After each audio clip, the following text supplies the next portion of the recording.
Hey, yo, it's Jason Sauer back with my main man, Steven Sickles, Cash on the Hood podcast. Today, we are going to be talking to Gerardo Castro from Monterrey, Mexico. But before we get started, be sure to like and subscribe. Follow us on all the socials, Cash on the Hood. On YouTube, it's Most Wanted Fine Art.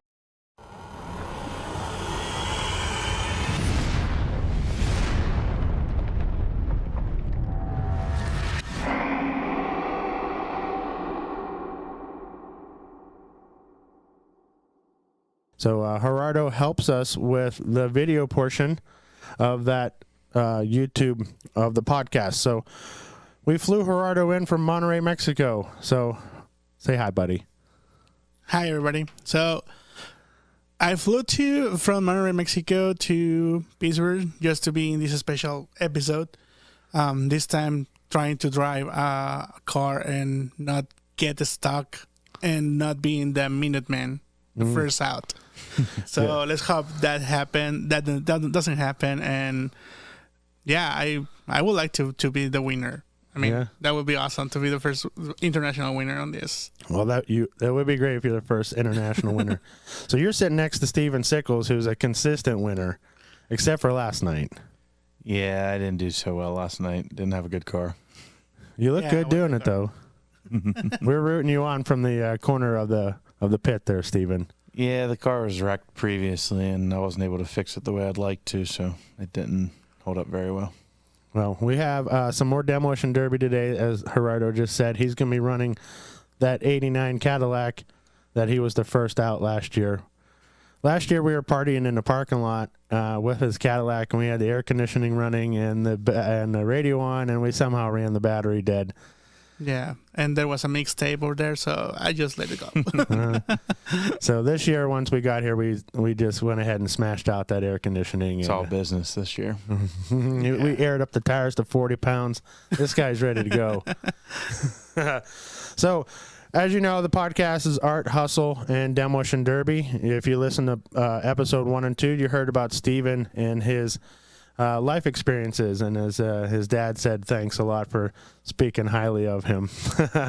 But today, what we want to know is about Gerardo's experiences on how you came to America, and so we want to know, like, the hustle part. How do you get an apartment in America without a credit score?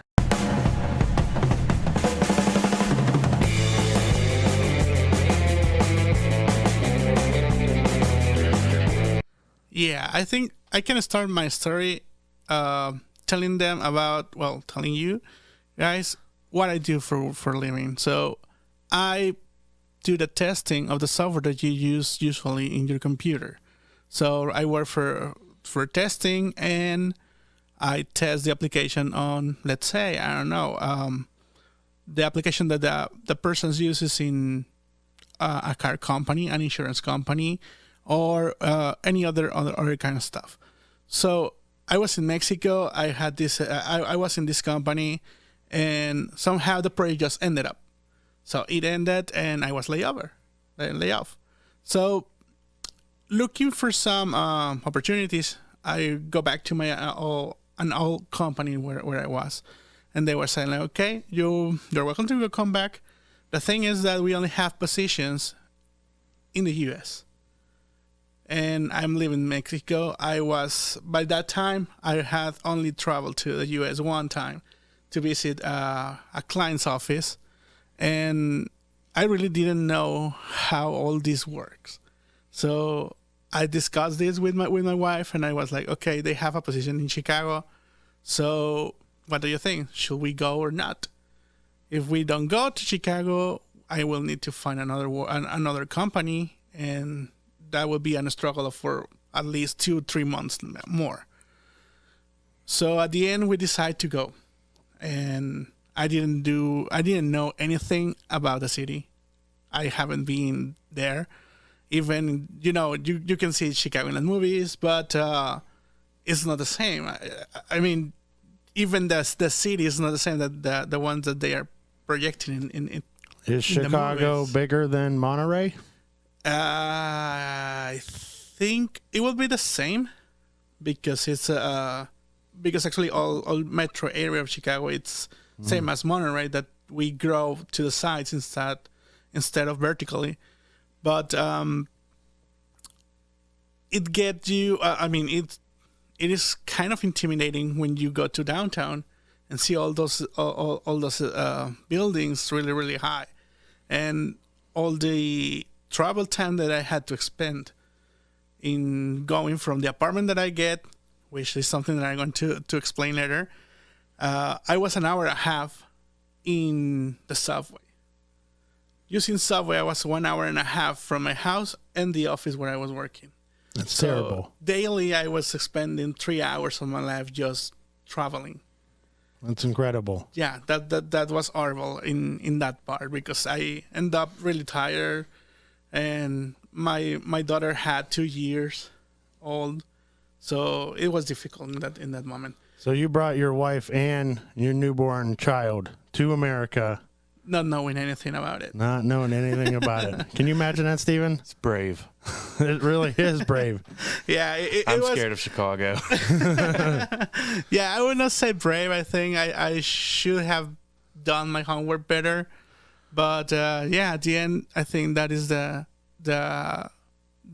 mistakes that we create. But at the end, they end up with something good. So by the time that the company say, okay, you accept to go to Chicago, okay, that's fine. We're gonna give you a loan of $6,000 to go there and find an apartment. So the company's giving you $6,000. So that means you're going to owe the company store, right? Yeah, $6,000 as a loan, and it was fine, because they would say, okay, you tell me how do you want to pay it, right? But the thing is, I think that I hope they don't know this, but I think that they should tell you is wait a little bit, at least 1 month, and then you can tell them how you want to pay it. Because they will tell you, like, okay, how do you want to pay? Okay, I will pay, I don't know, 800 at period. That means 15 days, every paycheck. But if I know what I know now, I will say, I will pay you 400, right? I prefer to extend my loan because I will need a lot of money to put in front of all the things. So, by that time, they say, okay, here are the $6,000. That is a loan. You can pay us. And, yeah, go and find your apartment. So I imagine myself going with a child, my wife, and just arriving to the airport. Days before, I just booked an Airbnb.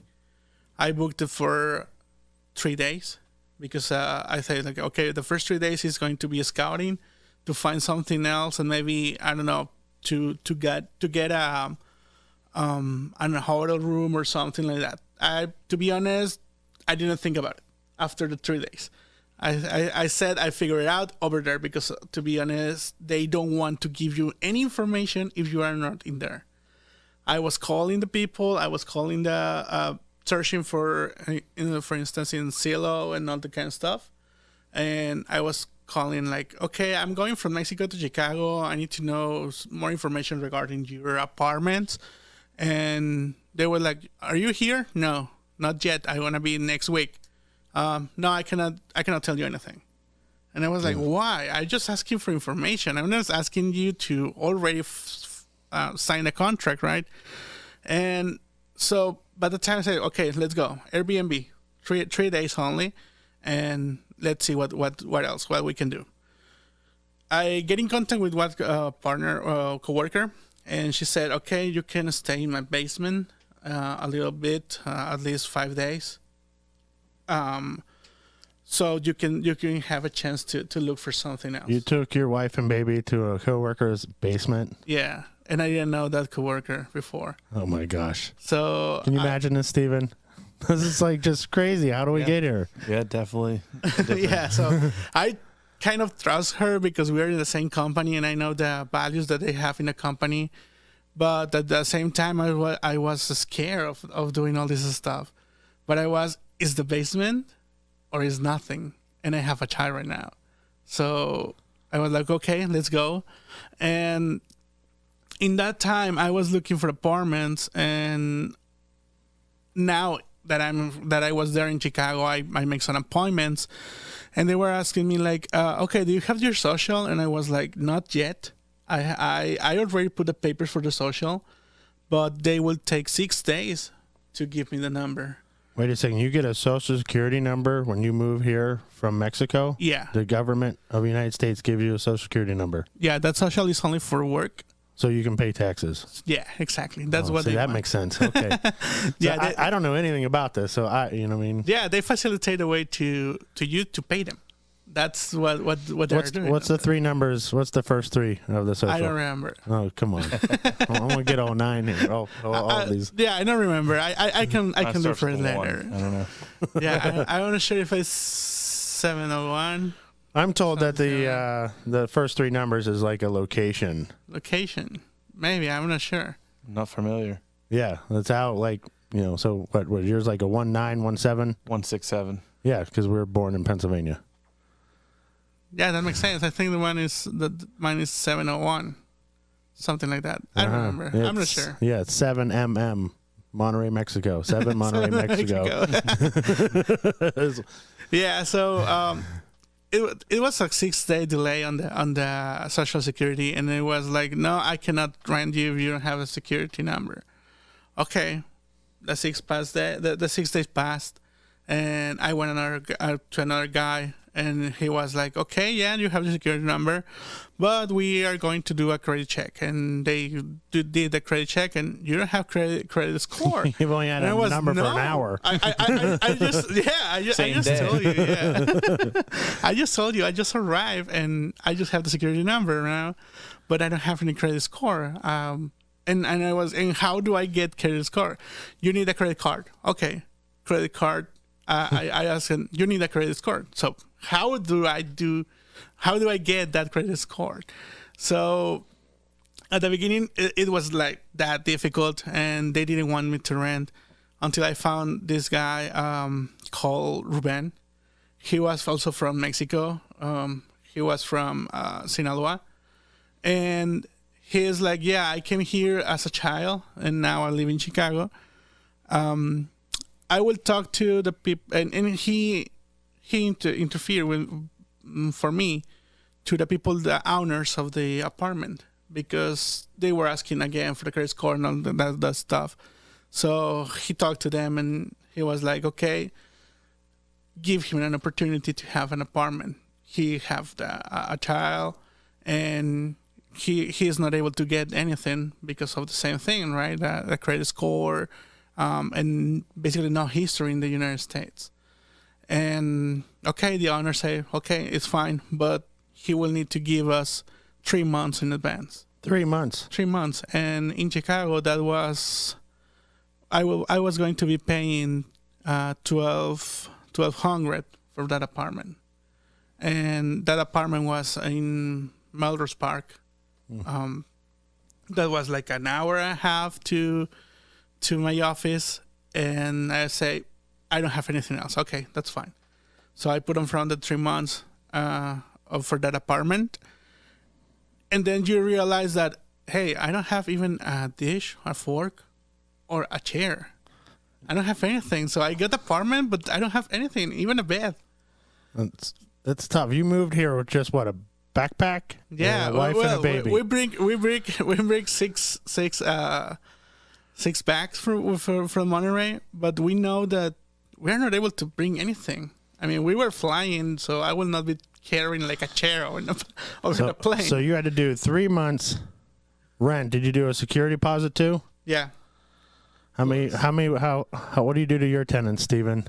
Is it 2 months security? Try to do first and last month in security deposit, but I work with people depending on if I know them. It's a completely different. Well, it sounds kind of the same though. Gerardo had someone vouch for him to get this apartment, so it means you're getting people to vouch for you. Yeah, he got into it sort of like how it is almost normally in a rural area. I've been lucky, actually. Most of my properties that I've bought already had tenants in them. I'm actually going through the process of getting one out now due to some issues. And I'm going to be going through this, but every tenant I actually rented to one of my best friends, and they always tell you not to, but I've had zero issues, luckily. Nice. But I haven't had to go through that process yet of screening and getting all their information and checking their credit score, asking for their social security number. So it just sounds like you needed someone to take a chance on you, and Ruben was that guy. Right? Yeah, he helped us a lot, and actually, he teach me how to live in Chicago, because he was like, okay, you need to buy your transport, or let's say it's Spectra. I mean, the card for the subway and the bus, which buses you should look for, and where to buy even the food, because we didn't know where to buy it. In that area, there was no like Giant Eagle or something like that is here. So in that part, there was only like actually for us that would be like a big bodega that they were I think it was named like food for less. Yeah, it's food for less, I think. Were you in like a Spanish part of town? Were you with other? Funny, yeah. We get well, it was not like a Latino area, but it was near from Latino area. So you had other people who spoke Spanish around you, so in Chicago, it's really rare to find someone who speaks Spanish. Oh, okay. There are a lot of people that speak Spanish in Chicago. Contrary to being in Pittsburgh. In Pittsburgh, they're not that much. Really? They are only in one area. For me, I mean, in the experience that I had between Chicago and Pittsburgh doesn't have that much Spanish-speaking people. But we love Roberto Clemente. Yes, Roberto Clemente. Roberto Clemente, yeah. Yeah, but fortunately, in Chicago, there's a lot of people that speak Spanish. And, one of the stories that is funny is that I asked for an apartment or a house. In that case, it was a house. It had like, she told me that have 4 rooms and 3 restrooms, 2-story. And I was like, fine, sounds good. How much? She was asking for $1,100, and I was, sounds good. Because I was looking to other apartments with only 2 rooms, and it was a real apartment, a small apartment, for $1,200. So I'm fine with that. And she asked me, how many people are going to be living here? And I was like, yeah, just me, my wife, and my child. So only 3. Oh no, I cannot rent for you. And I was like, why not? Because it's only 3. This house is for more people. And I'm going to pay the $1,100 that you are asking. Why you are asking for more people? And she didn't rent me. That sounds like an excuse. Yeah, but I didn't know why, because she didn't even try to check my credit score. So she just said, like, you have only 3 people coming, and no, this house is for more people. So I didn't understand that girl. But yeah, it was strange in Chicago. I had to deal with a lot of people like that. I bet. It's probably pretty confusing for you. Like coming straight from America. You land at O'Hare. Yeah, I landed at O'Hare. Get a taxi or an Uber. I got a taxi, and I was like, okay, I know I can put my credit card, but I don't know if I can do it because it's from Mexico in the taxi. Oh. So I did it, and unfortunately it worked. But yeah, it's really a hit when you realize that all that you had in Mexico doesn't work here. All that you think that you will be doing also is not working, because it's totally different what they tell you at the beginning. And I mean, imagine I put the 3 months ahead, and then the security deposit, and by that time I only had like $1,000 in my account, and I will need to even pay that to the company because it was a loan. And as I told you, and I open up the apartment like very happy, like, okay, we had an apartment. Then okay, where am I gonna be sitting? What are we going to be eating today? Because we don't have anything. We don't have dishes. We don't have forks. We don't have even food right now. And having only $1,000 in your account, you need to pay for. I mean, try to buy some chairs, dishes, or something like that. Yeah, you probably don't even know about Goodwill yet, do you? No, not yet. I didn't know about Goodwill. Oh, that's a staple of America. So you have credit cards in Mexico as well, Yeah. correct? There's no portal or transfer, like they don't work together, the two governments, to show that, like, hey, he has credit in Mexico, that it's somewhat of a standing for you in No. United States? The only thing that they share is taxes. Okay. I don't pay taxes back in Mexico, just in the U.S.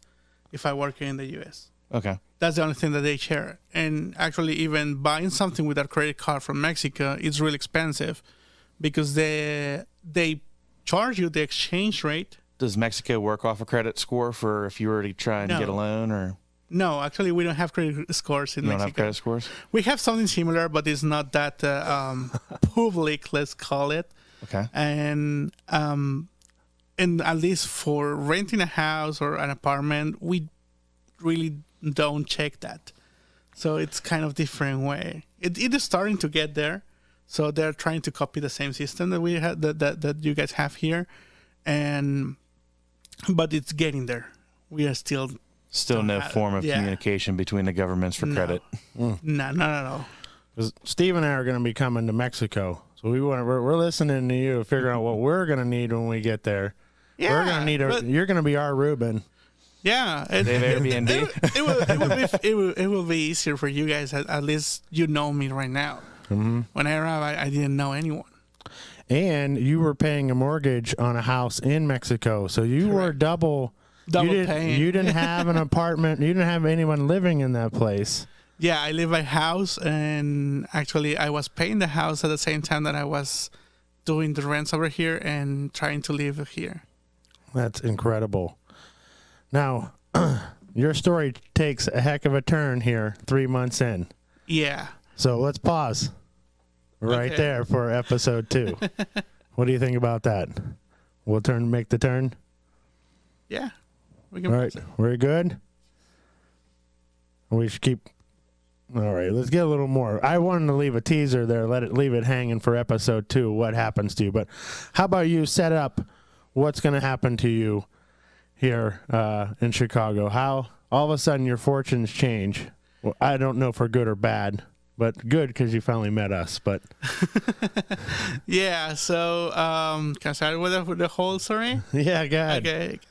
So basically, I was working, and 3 months in, the company said, you know what, you need to change project. And I was, okay, that's fine. I will change the project. Yeah, but your next project is going to be in Pittsburgh. And I was like, are you crazy? Really? Are you nuts? I just have 3 months here.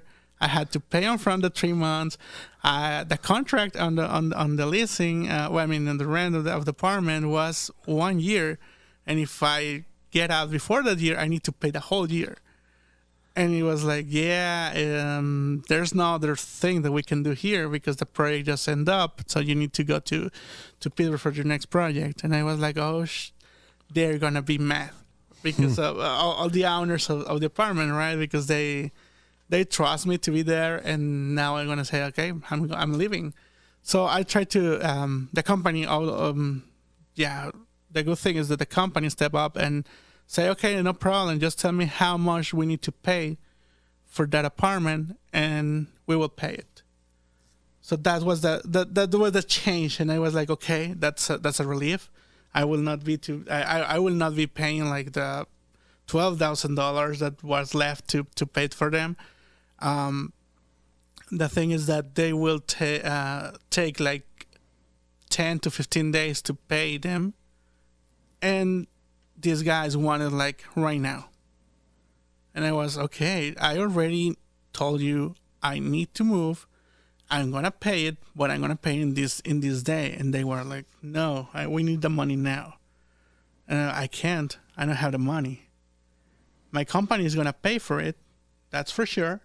But you need to wait until this day. Otherwise, I don't know what we can do here. So it was a very good problem that happened there.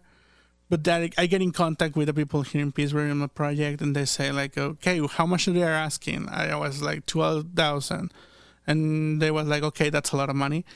And the manager of the project who interviewed me to be in this project in Pittsburgh said, let's do that.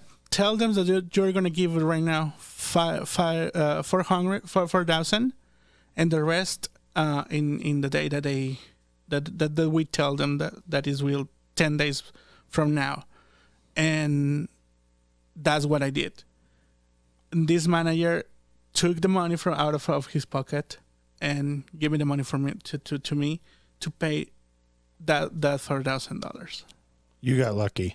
Yeah. You got lucky that you're a good employee. Really? Yeah, I really appreciate that to this guy. His name is Viral Patel. He was my manager at that time, and I mean he helped me a lot in just paying that $4,000 for me. Obviously, the what'd company. you do with all your furniture? Oh, yeah, that's the other part. I needed to be here in Pittsburgh. Let's say I was talking this on Friday. I need to be here on Monday.